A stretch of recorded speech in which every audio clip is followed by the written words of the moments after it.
আজকে প্রায় 4 মাস পর আমি আমার প্রাণপ্রিয় ক্যাম্পাস ফেনী পলিটেকনিক ইনস্টিটিউটে পড়ালেখার তাগিদে ফেরত যাচ্ছি। আসসালামু আলাইকুম এভরিওয়ান, কি খবর আপনাদের? তো আশা করি আপনারা সবাই ভালো আছেন।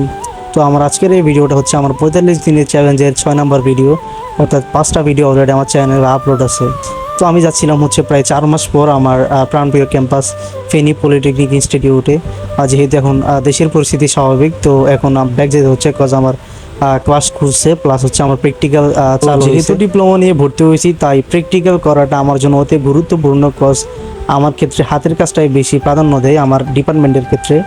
তো যেহেতু ফেনীতে বন্যা হয়েছিল, তো সেক্ষেত্রে আমাদের যে ইনস্ট্রুমেন্ট আছে সেগুলো হয়তো একটু খারাপ হতে পারে, তবে সেগুলো ব্যাপার না, আমরা সেগুলো ঠিক করে দেন আবার কাজ শুরু করবো ইনশাআল্লাহ। তো আমি ফেনীতে যাওয়ার জন্য বাসা থেকে বেরিয়ে সোজা চলে আসছিলাম হচ্ছে রেল স্টেশনে।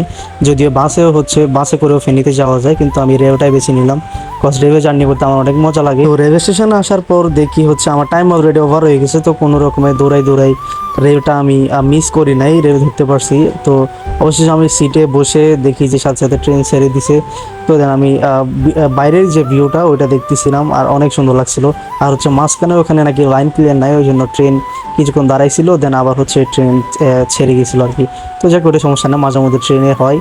তো অবশেষে হচ্ছে প্রায় অনেকক্ষণ জার্নি করার পর আমি ফেনী জংশনে পৌঁছে গিয়েছিলাম। তো ফেনী জংশনে পৌঁছে এবার আমি চলে যাবো হচ্ছে রেলগেট যদিও হচ্ছে ঘুরে যাওয়া যায়, ঘুরে বলতে সোজা মেন রোড দিয়ে যাওয়া যায়, তবে আমি আমার যেহেতু একদম রেল লাইন দিয়ে সোজা, তো আমি রেল লাইন দিয়ে হেঁটে রেলগেটে চলে যাই। রেলগেটে চলে আসার পর অবশেষে আমি ওখান থেকে একটা অটো নিয়ে দেন হচ্ছে সদর হসপিটালে চলে আসি, কজ আমার বাসা এখান থেকে সোজা হেঁটে হেঁটে যাওয়া যায় আর কি।